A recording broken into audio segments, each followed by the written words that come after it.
বেগম খালেদা জিয়া স্বাধীনতার পরে আওয়ামী লীগ যখন ক্ষমতায় আসলো তখন পল্টন ময়দানে ভাসানী দাঁড়ায় বলছিল, মুজিব, তোমার ছাত্রলীগ, যুবলীগ, শ্রমিক লীগ, লাল বাহিনী, নীল বাহিনী, আওয়ামী লীগ থামাও, এরা তো জনগণের সব খায় ফেলাইতেছে। তখন আওয়ামী লীগ নেতারা বলছিল, আমাদের নেতা কর্মীরা এত কষ্ট করছে, এত জেলে গেছে, নাইলে কিছু খাইলই। ওই যে বলছো খাইলই, তাতে দেশও খাইছে, শেখ মুজিবরাও খায় ফেলাইছে। কিন্তু আমাদের নেতা তারেক রহমান বলছে, খবরদার, আপনার বাড়িঘর যদি দখলও করে থাকে এই সময় পুনর্দখল করতে যাবেন না। আপনাকে যদি চাকরি থেকে হটায় থাকে জোর করে চাকরি চেয়ারে বসতে চাবেন না। আপনার ব্যবসা বাণিজ্য যদি দখল করে থাকে জোর করে ব্যবসা বাণিজ্য নিতে যাবেন না বইলা থামাইছেন। আজকে অনেকে অনেক রকম সমালোচনা করেন বিএনপিকে ভালো লাগে না। বিএনপিকে ভালো না লাগুক, জনগণের বিএনপি ভালো লাগলেই হয়। জনগণের সাথে বিএনপি আছে। দীর্ঘ 15 থেকে 17 বছর এত অত্যাচার, নিপীড়ন, নির্যাতনের পরেও আজকের এই এলাকায় বলতে চাই, এমন কেউ নেতা বাকি আছে যার নামে মামলা হয় নাই? কি বলেন, মামলা হয় নাই, বাকি আছে? সবাই নামে মামলা হয়েছে। আপনারা দেখছেন এই রাজশাহীর আহ্বায়ক এই চাঁদ ভাইকে কিভাবে গ্রেফতার করে একের পর এক মিথ্যা মামলা দিয়ে তাকে আটকে রাখার চেষ্টা করা হয়েছে। আমি রাজশাহীতে আসছিলাম, সে সময় রাজশাহী সমাবেশ করতে দিবে না, জোর করে আমরা সমাবেশ করেছি। আর আজকে আওয়ামী লীগ তারা মুক্তিযুদ্ধের দল বলে। এই 16ই ডিসেম্বর, 14ই ডিসেম্বর কোন আওয়ামী লীগের কাউরে খুঁজে পাওয়া গেছে? পাওয়া যায় নাই। ওই সাহস নাই, সাহস নাই। বিএনপি লড়াই করে নিজের জন্য না, এই বাংলাদেশের জন্য। বিএনপির নেতা শহীদ রাষ্ট্রপতি জিয়া রহমান যুদ্ধের ঘোষণা দিয়েছেন, যুদ্ধের নেতৃত্ব দিয়েছেন। আওয়ামী লীগ দেশ পরিচালনায় ব্যর্থ হওয়ার পরে এই দেশের সিপাহী জনতা জিয়া রহমানকে রাষ্ট্র ক্ষমতায় বসাইছেন। রাষ্ট্র ক্ষমতায় বসানোর পরে জিয়া রহমান নিজের জন্য কিছু করেন নাই। তার একেবারে যে শত্রু আওয়ামী লীগ, সেও বলতে পারবে না জিয়া রহমান দুর্নীতি করেছেন। জিয়া রহমান নিজের আত্মীয় স্বজনরে দেখেছেন, নিজের পরিবারের জন্য দেখেছেন, তার শত্রুও বলতে পারবে না। কিন্তু তাই বলে কি জিয়া রহমানের পরিবার না খেয়ে আছে? জিয়া রহমানের পরিবার সবচেয়ে জনপ্রিয় পরিবার। তাই ভাইয়ের আমার, আমরাও কিন্তু যদি মনে করি জিয়ার পরিবার, আমরা যদি মনে করি হইতে পারাটা কষ্ট, যারা স্লোগান দেন আমি জিয়ার উত্তরসূরি, আমি জিয়ার সৈনিক, যদি এটা বিশ্বাস করেন তাহলে জিয়াকে ফলো করেন। জিয়া মারা যাওয়ার আগে তার ব্যাংক ব্যালেন্সে কোনো টাকা ছিল না। জিয়া মারা যাওয়ার সময় ঢাকা শহরে তার কোনো বাড়ি ছিল না, কোনো গাড়ি ছিল না। চিন্তা করে নাই আমার যদি কিছু হয়ে যায় আমার 2 সন্তানের কি হবে, আমার স্ত্রীর কি হবে। যেহেতু চিন্তা করে নাই, এই দেশের জনগণই তার ফ্যামিলির দায়িত্ব নিয়েছেন। তাই ভাইয়ের আমার, আমরা যারা রাজনীতি করি জনগণের জন্য রাজনীতি করি, এই কথাটা মনে রাখতে হবে। আওয়ামী লীগ রাজনীতি করে তার নিজের জন্য, ওই ভারতের জন্য। আর বিএনপি রাজনীতি করে এই দেশের মানুষের জন্য আর স্বাধীনতাকে রক্ষা করার জন্য। জিয়া রহমান বিএনপি গঠন করেছিলেন কেন? আওয়ামী লীগ ছাড়া আরো অনেক দল ছিল, বিএনপি কেন গঠন করতে হলো?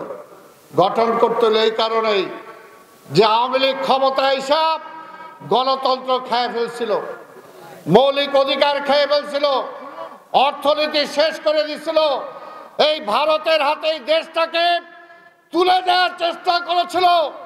সেই কারণেই বিএনপি গঠন করেছিলেন তিনি, যে আমি যে গণতন্ত্র ফিরিয়ে দিয়েছি, আমি যে মানুষের মৌলিক অধিকার ফিরিয়ে দিয়েছি, আমি যে অর্থনৈতিক স্বাবলম্ব করেছি, এটাকে ধরে রাখতে হলে আর ওই ভারতের আগ্রাসী মনোভাব থেকে দেশকে রক্ষা করতে হলে একটা রাজনৈতিক দল দরকার।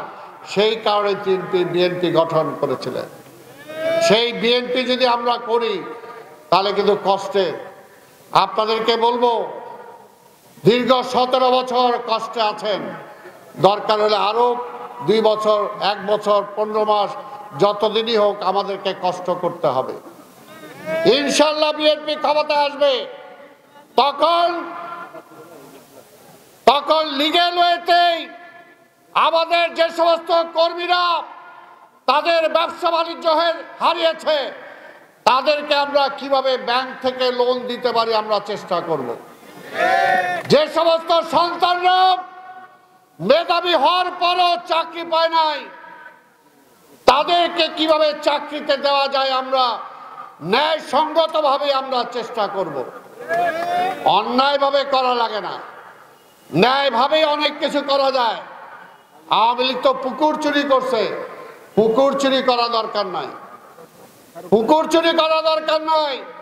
জিয়া রহমান যেভাবে বাংলাদেশের অর্থনীতিকে দাঁড় করিয়েছিলেন সেইভাবে চিন্তা করতে হবে।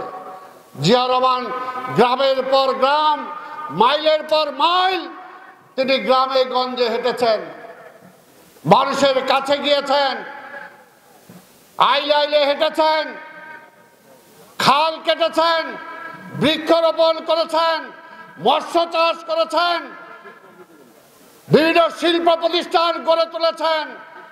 এবং জিয়া রহমান ক্ষমতায় আসার আগে বাংলাদেশের জনসংখ্যা ছিল একটা আপদ, একটা বিপদ, কিন্তু জিয়া রহমান ক্ষমতায় এসে এই জনসংখ্যাকে সম্পদে রূপান্তরিত করছেন। জিয়া রহমান সৌদি আরব গেছেন, সেখানে রাজা তাকে দেখে খুশি হয়েছেন, বলছে কি চান? বলছে আমি আপনার কাছে কোনো টাকা চাই না, আমি চাই আপনার এই দেশের কাজ করার জন্য অনেক লোক দরকার। আমার দেশের অনেক বেকার মানুষ আছে, বেকার যুবক আছে, আপনি সেই সমস্ত লোক এই দেশে আনার ব্যবস্থা করেন, আমরা যাতে পাঠাতে পারি, সে যাতে কাজ করতে পারে সেই ব্যবস্থা করেন। আজকে যে বাংলাদেশের 2টা ইনকাম সবচেয়ে বড়, একটা হলো এই ফরেন রেমিটেন্স, বিদেশে যারা আছে টাকা পাঠায়, এই জিয়া রহমানের হাত ধরেই সেটা শুরু হয়েছে। গার্মেন্টস যে বলেন, গার্মেন্টস, এই গার্মেন্টসও জিয়া রহমানের আমলে শুরু হয়েছে। আওয়ামী লীগের আমলে, স্বাধীনতার পরে, পাকিস্তান আমলে যারা বুড়া ছিলেন বলতে পারবেন, পাট ছিল আমাদের সোনালী ফসল। দেশ স্বাধীনের পরে বাংলাদেশের পাট কলে একটার পর একটা আগুন জ্বালানো হয়েছে।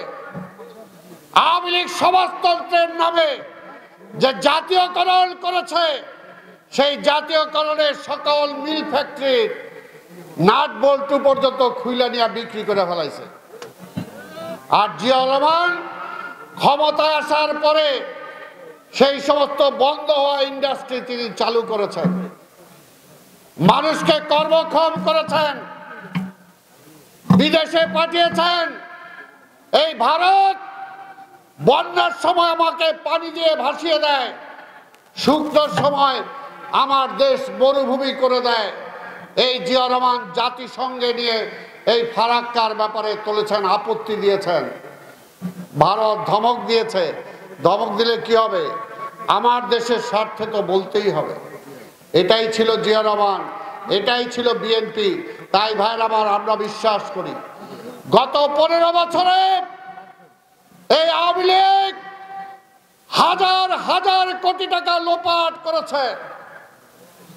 এই লোপাটকৃত টাকা যদি আমরা দেশে ফিরে আনতে পারি, যেমনি ভাবে আমরা বিশ্বাস করি, যদি জিয়া রহমান আর 5 থেকে 10 বছর বাংলাদেশের ক্ষমতায় থাকতে পারতেন, তাহলে বহু আগে বাংলাদেশ সিঙ্গাপুর হইত।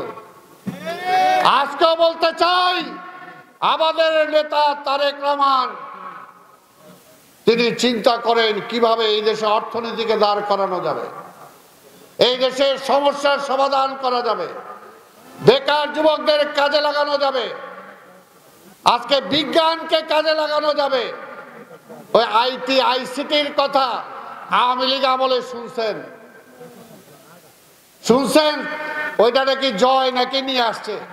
আমি বলতে চাই, জয়ের বহু আগে তারেক রহমান নিয়ে আসছে।